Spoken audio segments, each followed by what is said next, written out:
Hi, everyone. Welcome to Rich Single Momma TV. I'm your host, Samantha Gregory, the founder of RichSingleMomma.com. And I'm so excited today that our show is going to be featuring a guest that I know you never forget. As a matter of fact, our show today is going to be dealing with daddy issues.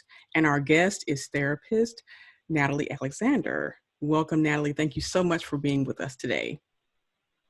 Thank you, Samantha, for inviting me. I really appreciate it. This is exciting. Yes, absolutely. I am always excited to talk about really deep issues. And hopefully, this conversation is going to be eye-opening for all of our listeners. And if they are dealing with these same issues, that they'll find the help and start seeking the healing that they need in order to live a full life. So I'm just going to kind of just do my normal. So tell me about you. Who are you? We already know you're Natalie Alexander, but tell us more about who you are, where you're from, and what you specialize in as a therapist. All right. Natalie Alexander. I am a licensed professional counselor here in Georgia. Recently moved from Madison, Alabama, licensed over there as well. However, I moved from Toronto, Canada to Huntsville, Alabama. And my counseling career unofficially started when I was in my early 20s. And just kind of pondering life, pondering the issues that my family was experiencing at the time. And really, that was unofficial. And then during that time, people would come to me and just kind of pour their hearts out to me. And I would somehow have the answers that would kind of quell their fears and provide some kind of direction for a lot of people. And it really wasn't until maybe about 13 or just over 10 years ago that it occurred to me that I should probably look into counseling. And I went into it and realized that I do have a gift, and my heart is to help people heal and to start them on their journey towards life and healing. That's wonderful. I totally get it. Being somebody because I mean, obviously you're a great listener, and that's what most people need when they're seeking advice and healing. And so I really appreciate you. And I'm glad you are walking in your calling, because it truly is. It's truly a calling to be able to help people. Yes. Yes. Thank you. Awesome. So, the topic today is daddy issues. And so I want to find out from you why this topic, because I know we've had some conversations in the past, as for our listeners who didn't know. We've had some issues in the past. Natalie shared with me that she is focusing on daddy issues because this is such a profound topic that's affecting so many people. So tell me about why, in your own words, you chose to get into this specific niche or area of focus in your counseling. So that was the part of the question that the first, my introduction, that I didn't expound on. At this time in my career, relationships, couples, marriage relationships, and not even marriage, but just relationships in general is my niche right now, my specialty, where I'm finding the most success, as it were, where people are actually learning how to communicate with one another and learning how to one another in a healthy way. All right. So how daddy issues plays in is that a lot of the problems that people are facing these days is connected to the lack of the father figure in the home, emotionally and or physically. So a lot of times I get couples where the African American male loves his wife and wants to be with his wife, but he perpetually feels disrespected and just and feel like he's doing what he's doing his best, and what is her problem?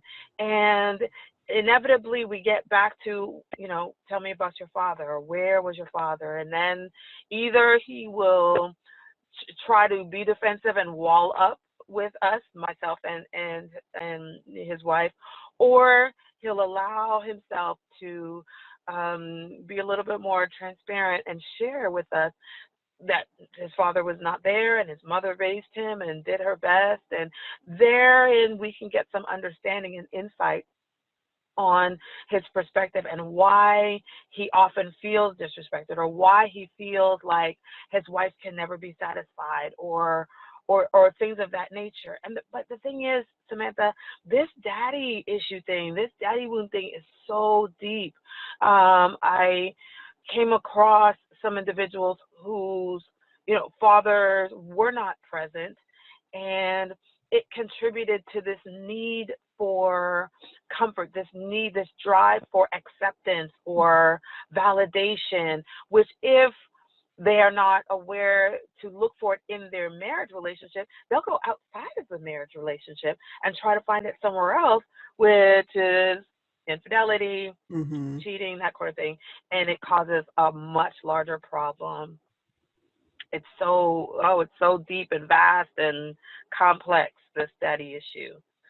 I can imagine, and of course, I think maybe almost all people deal with daddy issues in some shape or form.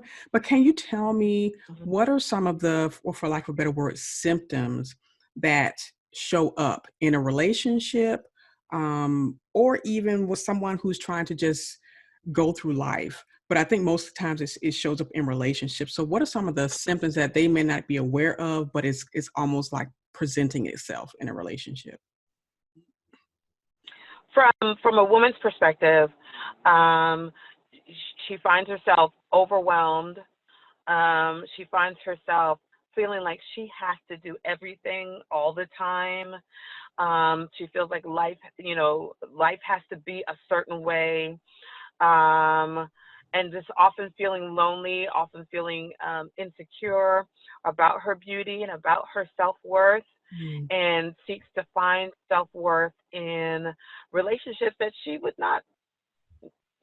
rather not choose to be in. mm, Just kind of making sacrifices to her own self-worth just to gain that sense of being wanted mm, and being needed.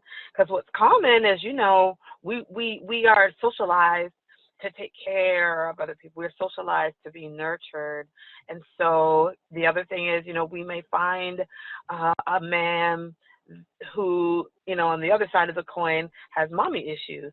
And because we're socialized to be nurtured, because we want to be needed, because we want to have a sense of value, which we did not get from our father, we find a man who has mommy issues mm. and be fulfilled through that. The catch is, if he has mommy issues, he's still looking for his mom, and he'll go outside of the marriage and keep searching, which is, a whole other situation to be addressed. Right. And I think you even already kind of talked about some of the symptoms that show up with men in the relationship, not feeling Mhm. respected, et cetera. Are there any other symptoms that kind of show up as well? Yes, for men, it's a profound sense of a lack of identity. Mm, I remember, I'm trying to remember what it was I read or I saw.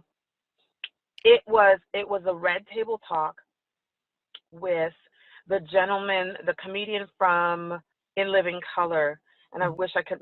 Forgive me, I can't remember his name.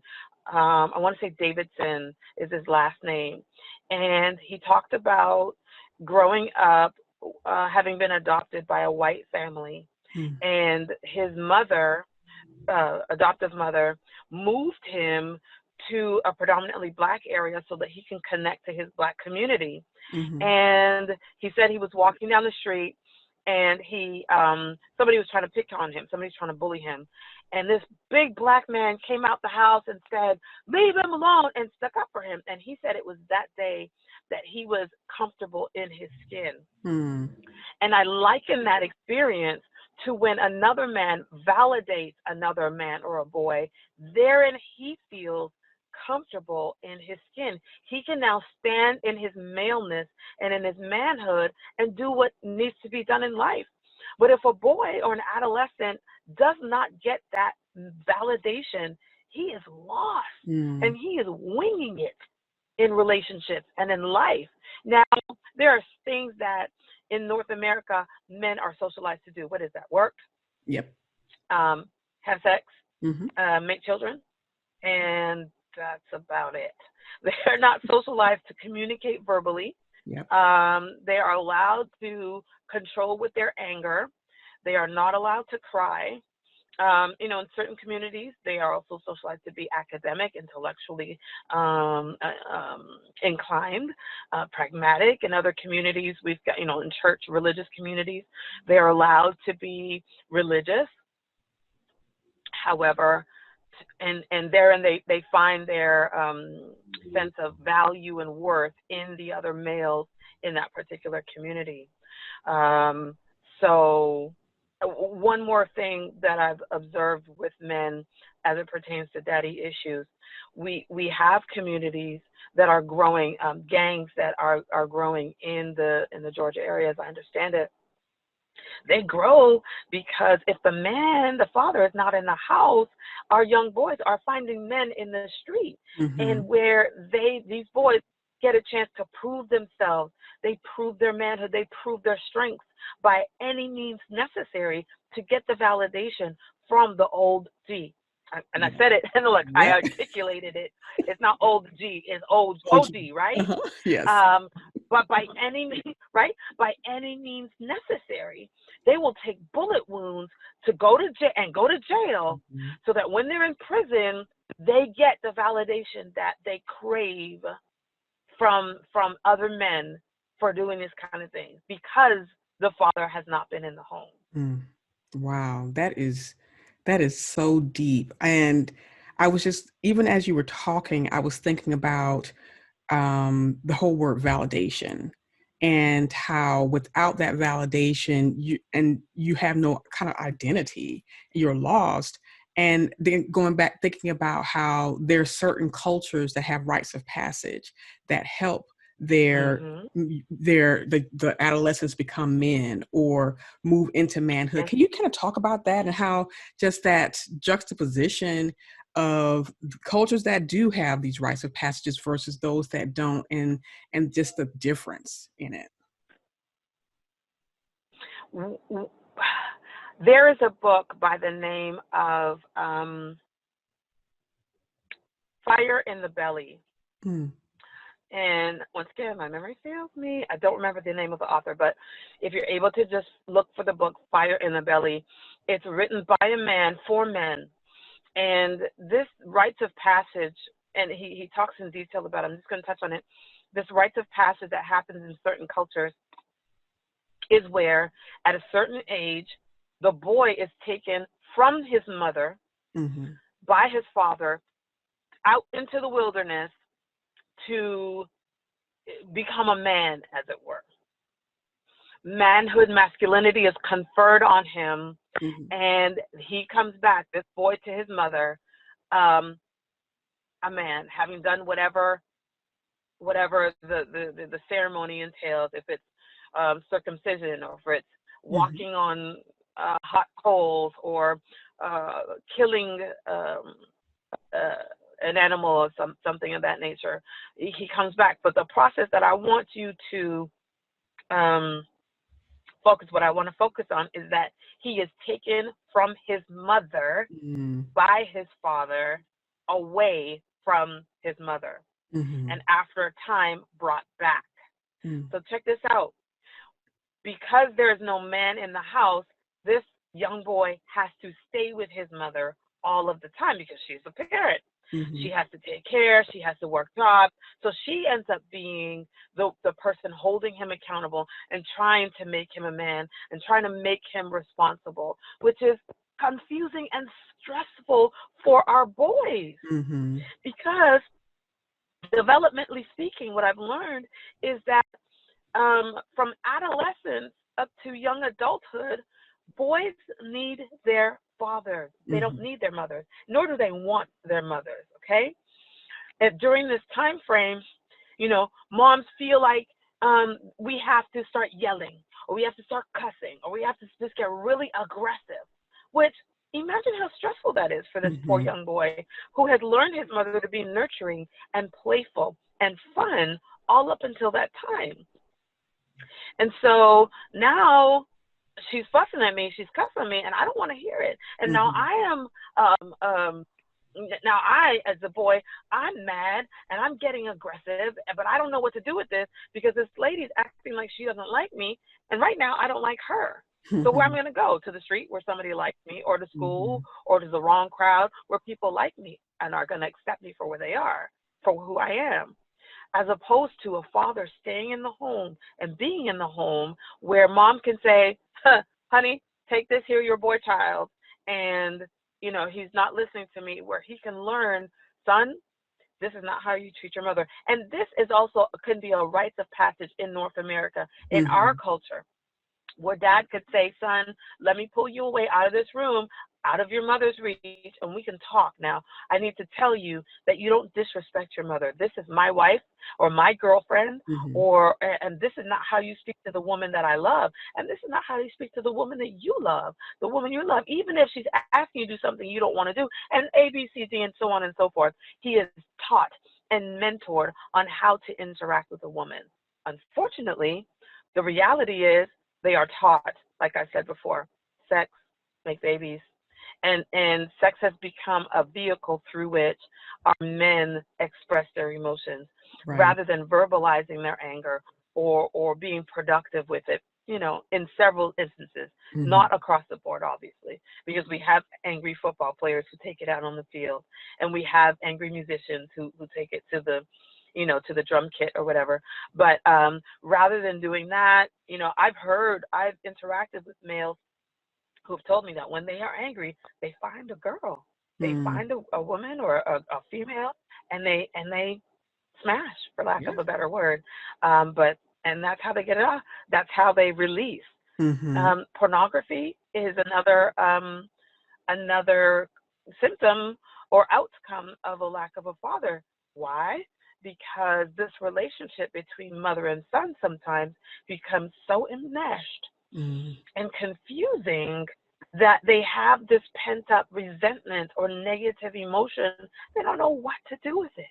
So that when they see on a screen two people acting like they love each other, or acting like they're having sex, or even having sex in these pornography videos, there's an opportunity for an erection, if Mm-hmm. I may speak candidly, Mm-hmm. and release, Right. ejaculation release. And so and then follows is the guilt. I shouldn't be doing this. What kind of boy am I? What kind of man am I? I've got to keep this Mm-hmm. a secret. But this is how it helps my brain, because it releases endorphins and so on and so forth. Yeah. Well, that's fantastic. I mean, just the explanation of what's happening in the mind, what's happening even in the heart, because without Yes. that release, that male, healthy male, I'm gonna specify healthy male in their life, it's very hard to know what to do with all these thoughts and feelings, and not build up the resentment toward the mother, which translate into resentment toward pretty much all women. And you know it just becomes a vicious cycle. So even with that being said, Yes. I don't want to give all of this away because I know you're writing a book, but Yes.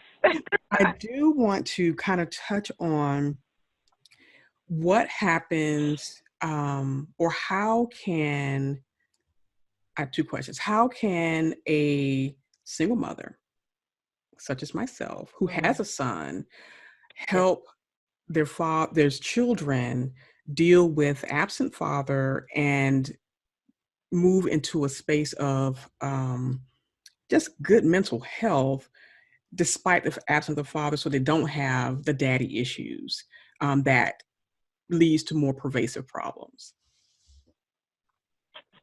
So I'm glad, that's a good question.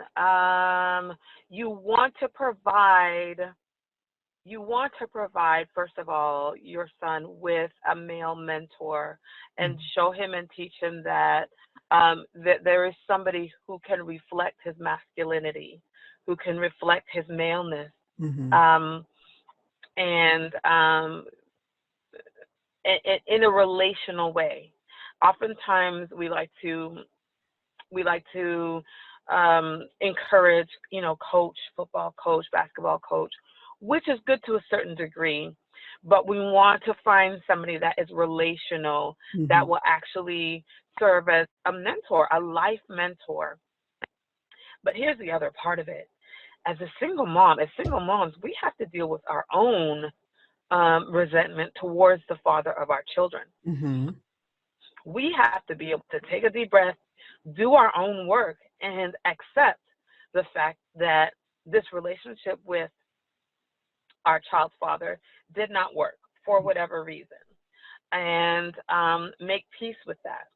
I meet single women who are angry with the father of their children because she wants him to be a father to the child, and he's not, and he's fathering other people's children, and look what he's doing, and look what he's not doing, which, your children feel. They feel that energy. Mm-hmm. They feel that energy. And so doing your own work with your own therapist, making peace with that, and then providing a male mentor who is relational to your son is the first step.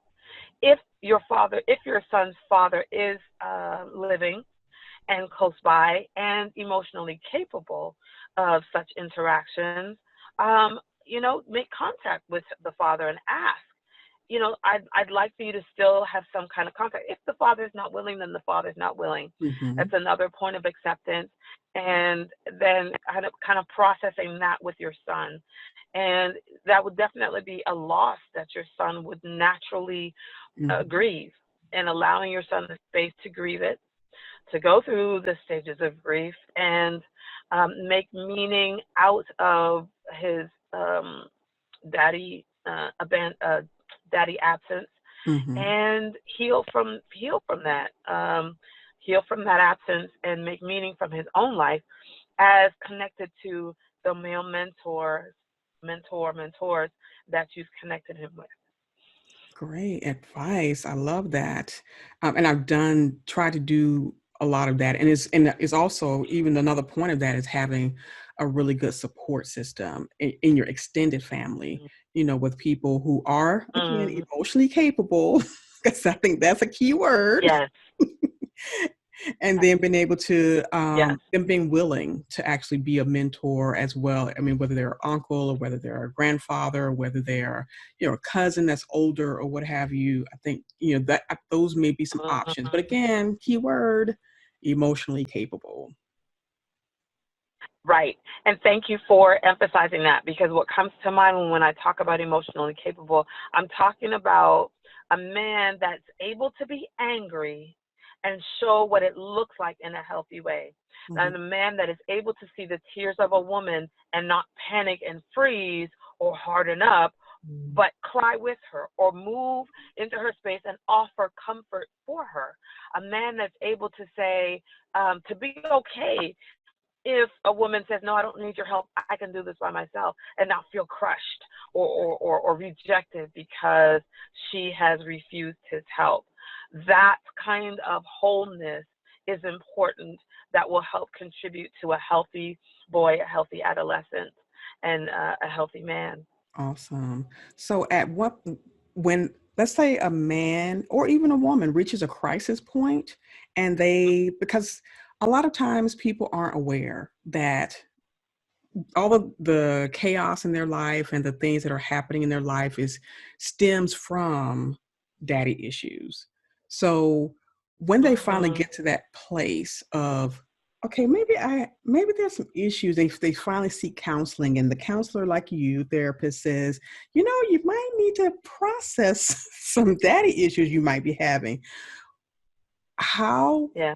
how does he or she go through that process? What are some of the steps? Because I know you have some steps. What are some of those steps? Yes, I do ask. I do ask my client. So tell me more about your father, and he's not here. He was dot, dot, dot. And I allow them to tell their story. And after their story, depending on how emotionally available her father is or his father is, I ask what the client thinks about reaching out to their father, reaching out to her father. And if it's possible, we'll talk writing a letter first. Because if she's gone this long without addressing the issue, we're going to write a letter first. We're going to write it. And if she's willing, we'll talk about the letter in the next counseling session. If she feels like she has a stable enough relationship with her father where she can send it to him through the mail, then I'll have her send it, and we wait for the response. In our counseling session, I also talk about best case scenario and worst case scenario. What's the best case scenario in his response? What's the worst case scenario in his response? And we hash that out so that we are prepared for both responses if, one happens or the other happens. So far, I've had more best case scenario outcomes than worst case scenario. I've had a couple worst case scenario outcomes, but I've had more best case scenario outcomes. So we do that. And some women are just not willing. Some women are not willing because naturally children want their parents. They want their biological parent. And if biological father is not emotionally mature enough to own his absence and to take responsibility for the pain that he has caused his child, then I will not ask them to reach out and make contact. That's just a no-go, and we will begin the grief process and the space to grieve that loss and make meaning of his loss and begin to look at moving forward and healing that wound and just living life with the tools that she has to live her best life without her father. Awesome. I love that you do give them options and not try to force anything, because people are only ready for what they're ready for. And even in the dealing with the best case scenario and the worst case scenario, and I think a lot of times we dwell as humans on the worst case scenario. And I think we dwell on the worst case scenario because we've been hurt for so long and disappointed for so long. We've become all too familiar with the worst case scenario. And so it's kind of like, that's what we expect. And so, worst case scenario, they've got that detailed out and we know what that looks like. We know what that looks about that case scenario. To probably listen and just realize that he didn't know and he wasn't aware of the pain that he caused and his absence. Wow. Next step, one other step is, and I talk about this also in my TEDx talk, that I ask my client to hear her father's story. Listen to his story, because there's a reason why he's absent. There's a reason why he chose not to be in the home or not to stay with her mom. And listen to it and see if you can gain some understanding so that they can have the opportunity to bridge and to create a new bond between her and her dad now that she understands where he's coming from, and see if they both are willing to start today and move forward into a different kind of relationship.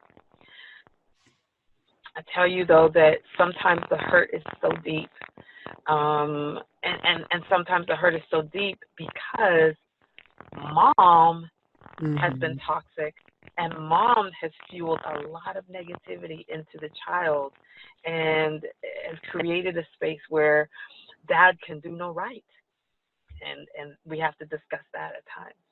Wow, that's so true. I mean, I see it every day. I hear it every day in like a lot of forums where moms are conversating, and there's so much negativity and vitriol and just Mm, hatred, and not just even in these real life forums, but in the media, in television, and so many different outlets where the mother has poisoned, for lack of a better word, the father, mhm, the child against the father. Some of it is intentional, some of it is mhm. unintentional, some of it's because they are dealing with their own pain and haven't resolved Yes, that. And it's yes. just, it's sad. And I know for me, I decided when things didn't work out with my child's father that I would not, and I told him this, I said, I will not speak ill of you. I won't even celebrate you, but I will have her and him come to their own conclusion about who you are as a person. And I felt like that Mhm. was at the time the right thing to do because I didn't want to plant seeds in my children's Right, minds about their father right, or anything because it would be, I think, more detrimental for them.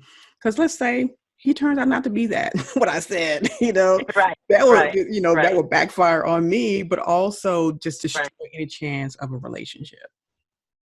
Keep in mind that this man that you broke up with is their father, not your father. So your Mhm. experience, your seeds that you're afraid of not planting are valid. They're real. Mhm. He was not a good mate. He was not a good boyfriend, good husband. He was Right. horrible and treated you horribly. And so that's why I talk about finding a professional or finding some good friends with whom you can actually share this stuff with Mhm. and throw those seeds out somewhere and just get it out of your system so that when when they ask about their father, that you can give them some kind of information in a way that they understand that, your dad's not here. He wanted to be a dad or didn't, or whatever it is Mhm. that is conducive to their language and to their age. But to say nothing at all still perpetuates the absence Mhm. because they don't know why he left and they Gotcha. don't know who he is. They Mhm. just know he's gone. Mhm. So there's that perspective. He doesn't stop being their father, even though he stopped being your mate, your husband, your Right. boyfriend. Mhm. Got it. Okay. Very good. Good to know. I mean, later on, but it's still good Right, to right, right. still good to know. I mean, fortunately, there was still some, communication between them, and so wasn't completely absent, just not in the home. Yeah, So yeah, from there, I know you talked about the grieving process, and I know that that's a whole nother. I mean, there's steps to grieving, and so can you kind of briefly talk about yeah. why it's important to grieve? Because I think people are afraid of that word, but and only think of death. So explain like why it's important to grieve a relationship or a person, even though they may still be living. Right. Because grief, yes, it's primarily known as connected to death. Mhm. But when we think about grieving the absence of your father, that's the death of a relationship that that's the death of that relationship. When he leaves or when he was just not available, that just never happened. Mhm. And then it's perpetuated when you go to school and there's daddy daughter dance or daddy son football game or all of that, and you don't have that. That is a loss. Mhm. And it speaks to, and it's interpreted in many ways, in many people, as rejection, which fuels anger. It's interpreted as abandonment. It's interpreted as just not being wanted, rejection. And so the importance of grieving is to allow yourself and allow your children the space to um, navigate the stages, so navigate the denial of it. A lot of times I come across little children who say, well, my daddy went to the store and my daddy bought me this big truck. Well, we know that your dad's not in the house, and so what are you talking about? So he's in denial. He wants Mhm. to be like the rest of the kids in his class and have a daddy. So then there's the anger about it, the realization that, oh, my mom is always in my face about something and it makes me mad. Where is this guy that can stick up for me in these situations? Not that mom is being mean and abusive, but that this is what our children feel. And so there's the anger, and then there's the sadness over it. Mhm. And then there's the bargaining. If I was a better kid, Mm-hmm. if I was good all the time, if I got good grades, then maybe he wouldn't leave. And I'll say this, that I've come across adults who are perfectionists, who have to do everything perfectly, who have developed anxiety because of this need to be perfect, which is connected to the absence of their father. Because if Mm-hmm. I was good, he would not have left. If I was beautiful, then he would stay. He would want me. Mm-hmm. And it translates into the way some of our women dress, with the just showing a lot, and everything else. So the importance to grieve is to come to the place of acceptance, coming to the place of meaning, where, okay, he's not here. I'm still a beautiful woman. I'm still intelligent. I'm still capable, and I can meet a man that will treat me well. And I am sad about it sometimes, but this sadness doesn't control how I live my life. And I can now raise a son and raise a boy and know that he is a reflection of the man that has chosen me and whom I have chosen to create a life with, Mm-hmm. and move forward in life separate from who my father wasn't, and who and where my father was or was not. Excellent, excellent. Thank you for explaining Yep. that, because I think that our listeners, really can get some clarity from that process. And like you said, the grieving leads you to acceptance, and then maybe the acceptance can also lead you to, like you said, living your best life. Because a key to a good life is accepting what happened, what Yes. didn't happen, and being able to move Yes. forward despite all the disappointments and pain and agony and stress, and being able to Yes. release all of the Yes. perfectionist behavior and the feeling of invalidation and everything. So the Yes. release, talk about release for a second. I'm so glad you said that. I'm so glad, because to release it means to let it go, to let it go, let it go. Let go of that anger. Let go of that resentment. Let go of that bitterness. Let go of the belief that all men are no good. All men are selfish. All men are narcissistic. All men only think about themselves. Let it go, Mm-hmm. because it was only your dad. It was only your dad that was thinking about himself. And maybe he was just trying to do life with the best tools that he had or did not have. Once again, just hearing his story. But let it go.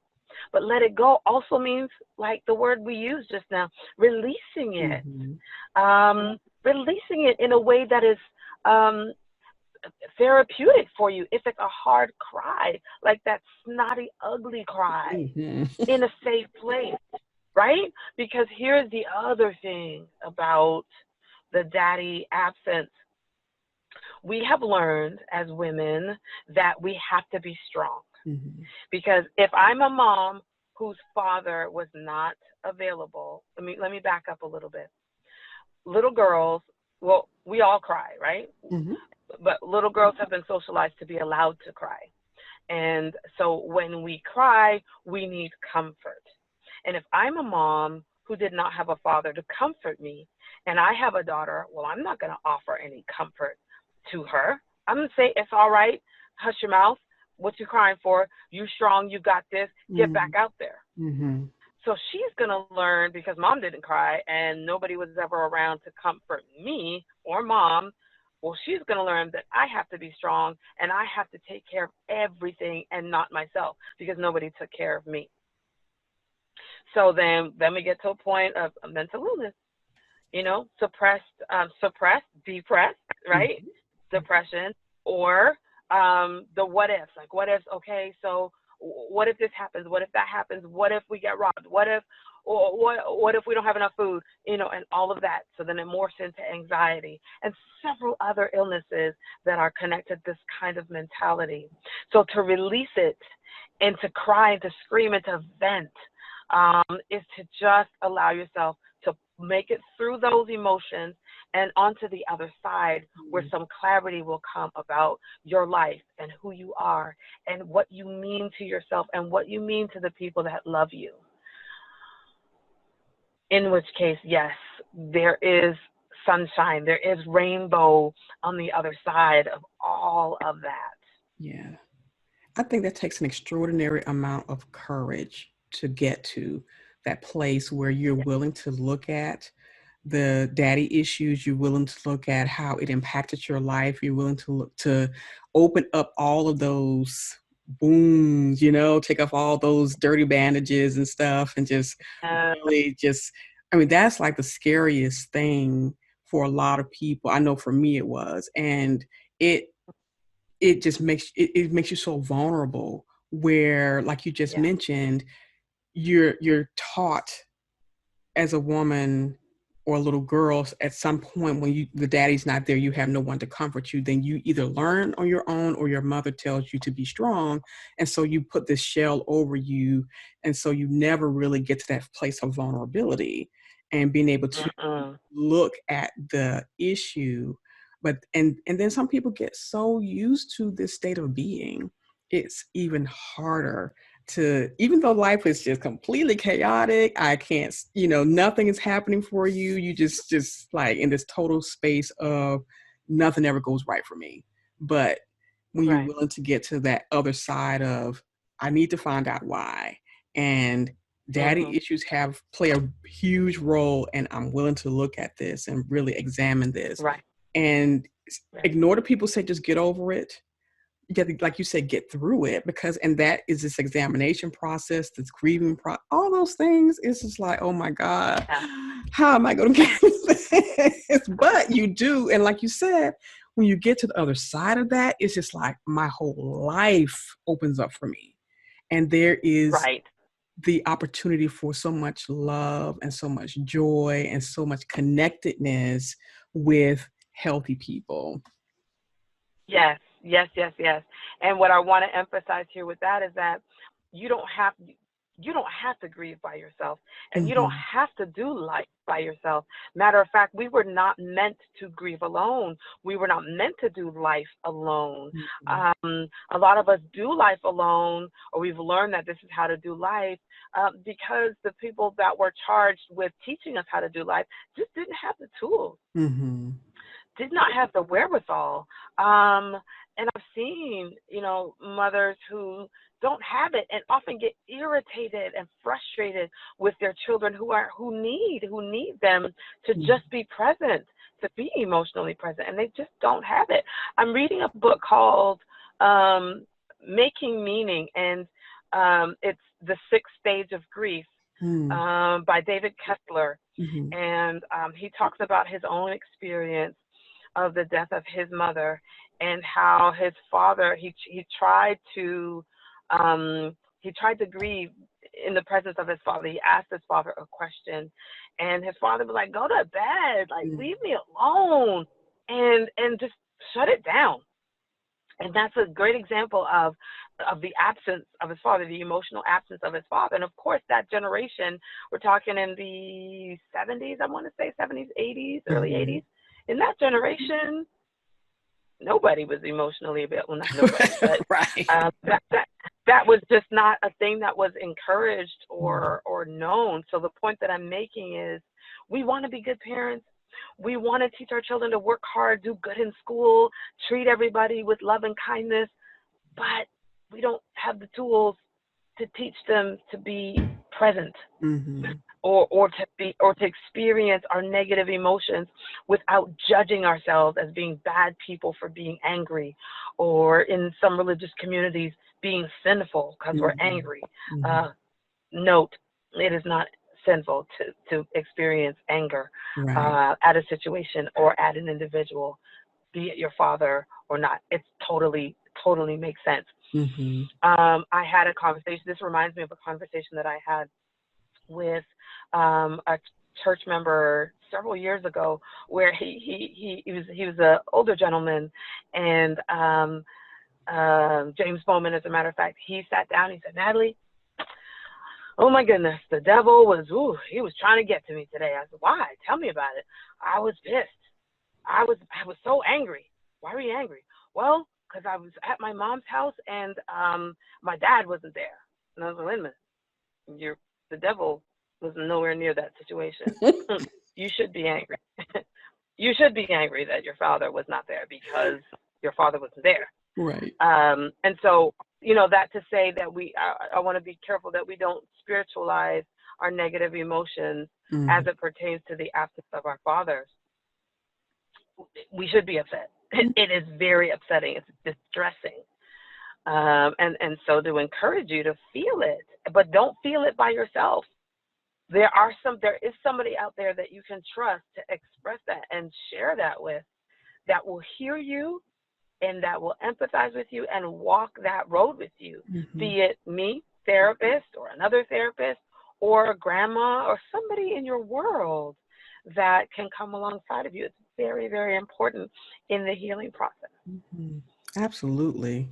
Absolutely. Thank you so much for that. I know that for this show, you have been so gracious and focused on daddy issues for women, but I know that in your upcoming book, you're going to be focusing on daddy issues for men specifically. So I'm excited about that. So I don't want to give the whole book away, but I would love for you to just kind of, explain it. You kind of through this entire interview talked about touched on the male side of things.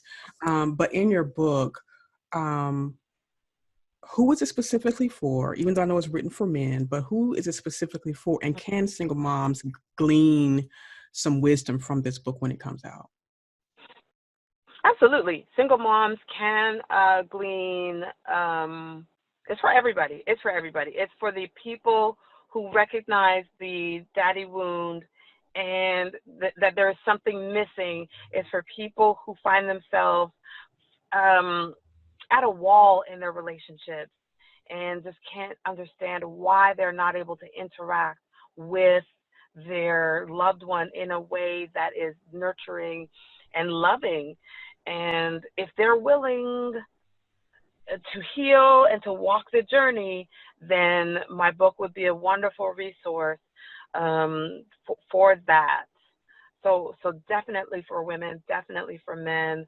I provide metaphors and cases of situations that the reader will be able to resonate with and see themselves, also to attach themselves to that situation and to the process of healing, healing the daddy wound, where the wound is no longer so sensitive, but maybe it'll be like a spot or a dark spot, you know, where you have a scar sometimes, right? And you see that, oh, that's where my daddy wound was, but I'm healed and it's not so sensitive anymore. I don't jump back and I don't recoil when I hear him, when I see him, or when I see a girl with her dad, or when I go to a wedding and her dad is walking her down the aisle, but mine didn't, doesn't hurt so deeply anymore. It's a wound that's healed and I'm okay. And because I've heard his story, because I've grieved the pain, because I've made meaning of my life now, I can live now and I can enjoy a healthier relationship as disconnected from my daddy wound and connected to my significant other. Oh, that's so wonderful. I can't wait. I cannot wait for the book to come out. And I know that just our listeners, when it comes out, because I know it's coming out probably in the spring, toward late spring, summer. Yes. So I will definitely have a link to the book when it comes out. And Natalie, I am so appreciative of you being here and for you sharing about daddy issues and how it impacts our lives, but how it can also improve our lives once we get through the process of healing. So thank you again for being with us today. Thank you, Samantha, so much for inviting me and for giving me this chance to share my heart and my passion with you. I appreciate it. And I'm thanking all the viewers and the listeners. Thank you so much. I really appreciate it. This is exciting. Absolutely. And everyone, thank you again for listening to Rich Single Momma TV and podcast. I will have the show notes on the website. You'll be able to see it in the link below. And I hope that you kind of take these nuggets of information that you learned from the show today. If you're dealing with daddy issues, if you have not even thought about having, that you might have them, might think about it and start developing a plan and building up your courage to face them. That's really, really important. So take care Mhm. until next time. I hope that you have a wonderful day and we will see you again next time. Bye bye. Thank you. Bye.